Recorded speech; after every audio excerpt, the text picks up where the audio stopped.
All right, hello AP Physics students, and welcome to this video lecture on free fall.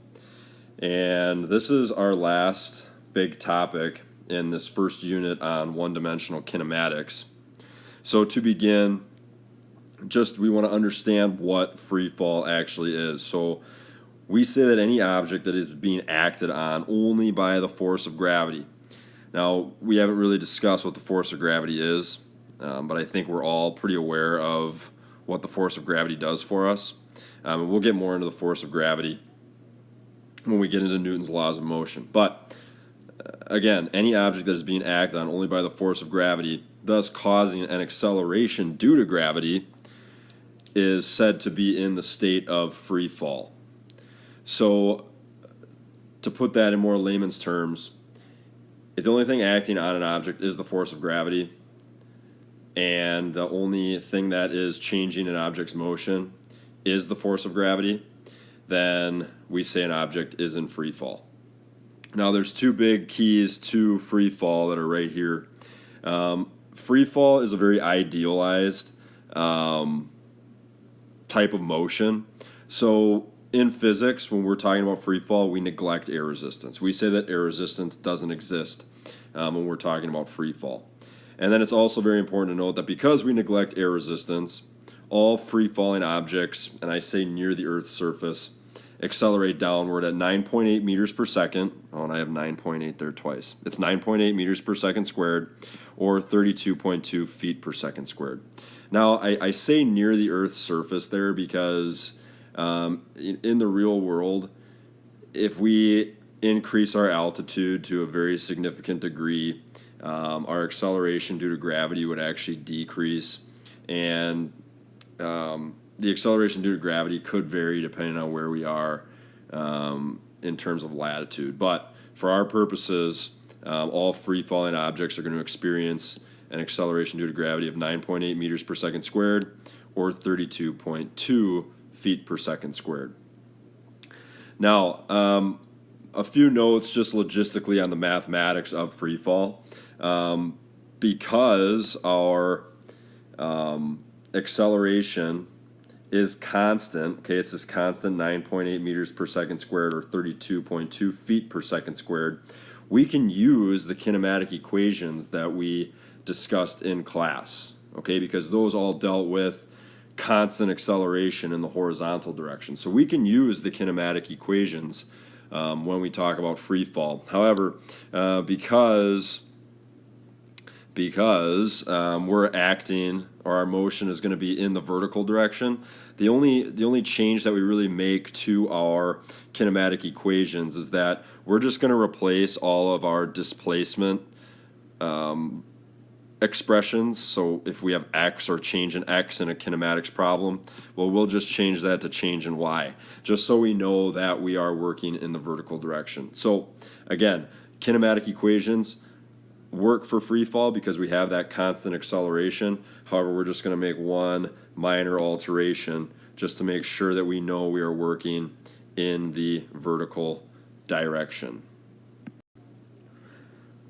So now we want to understand how to think about free fall and how to think through problems where free fall is happening. And I think the best way to do that is to work through a conceptual example here. So for this example, we're going to be thinking about the motion of a coin which has been flipped. Okay, think about at a football game, the referee flips a coin. And we can actually break the motion of that coin down into three different parts.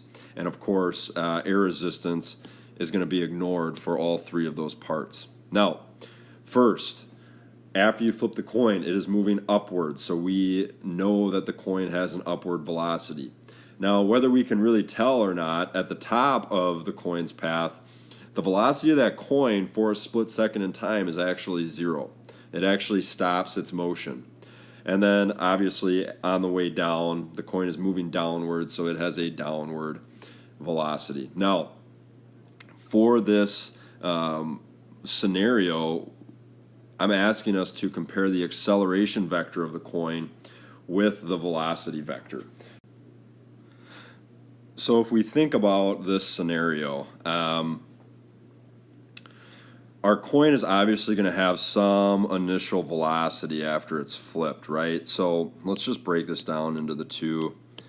Oops. There we go. Okay, so let's just break this down. We'll have our velocity side, and then we can have our acceleration side. So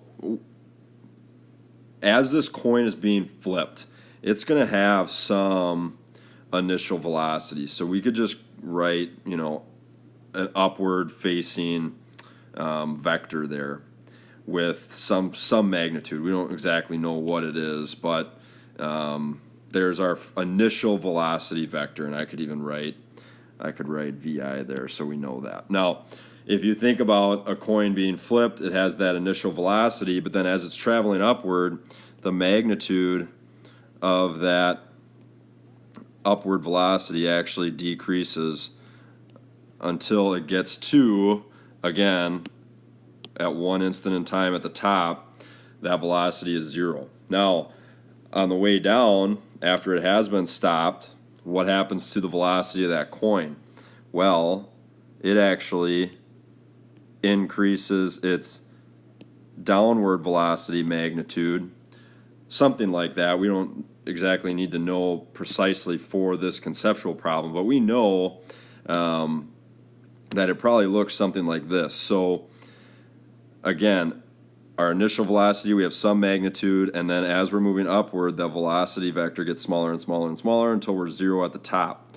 And then after that one instant where it is 0, our velocity in the downward direction actually increases. But now, what about the acceleration? What does our acceleration vector look like at each of these instances in time? Well, we know that air resistance can be ignored.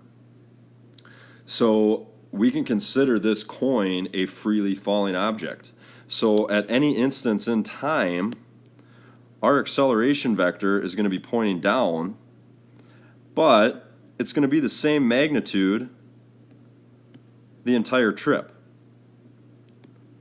That coin is going to be experiencing the same acceleration due to gravity throughout its motion. So when we say compare the acceleration vector of the coin with the velocity vector changes in magnitude. However, the acceleration vector never changes. The magnitude of that vector never changes. The direction of that vector also never changes because we know that the acceleration due to gravity is in the downward direction. So now continuing on with this coin toss example, I think it's a really good example to kind of start thinking about free fall. But we have a scenario here where our coin is being tossed with an initial velocity of 5 meters per second. Okay, so now the first thing we have to figure out is, in the absence of air resistance, obviously because we're in free fall, how high does the coin go above its release point? So we know our given information there.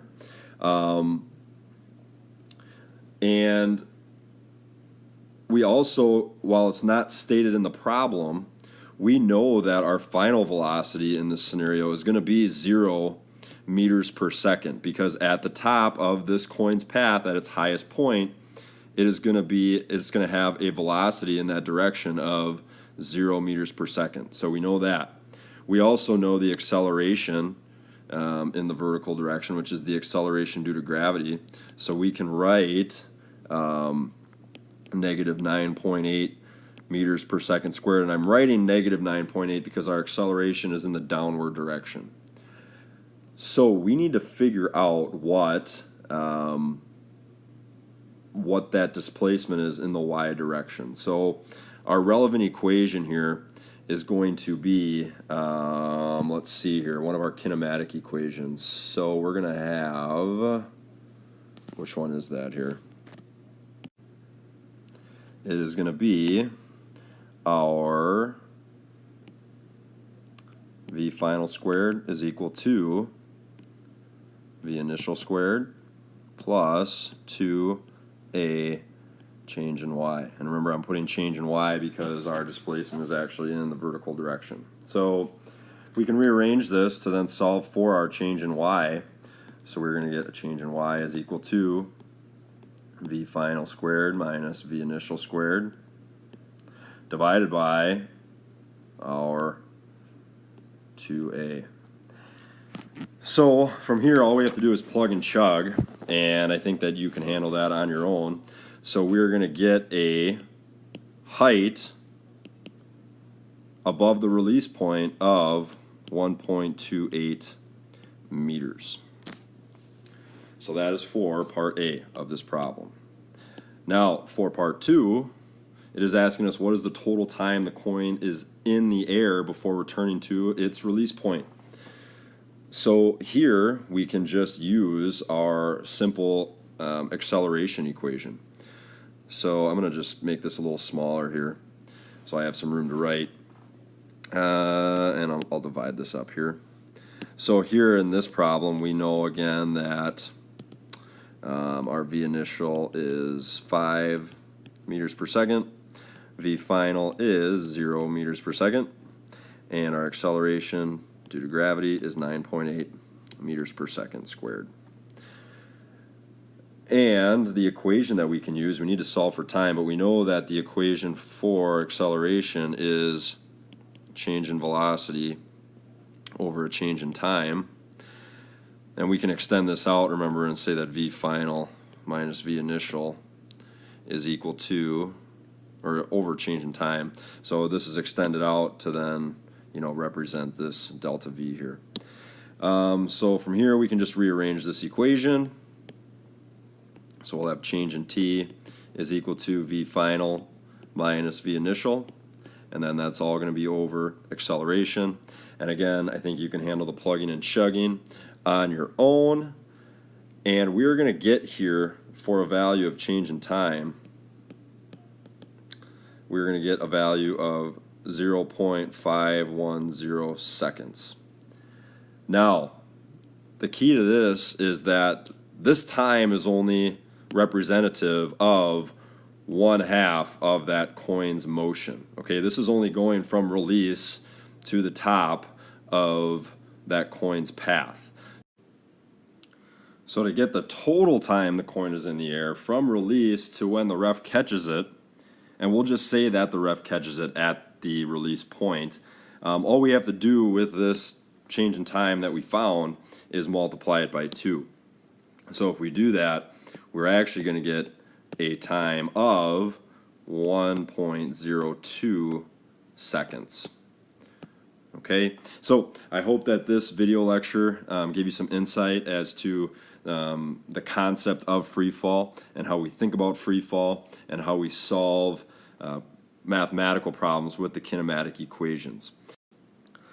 And so, last but not least, take care, my AP Physics students.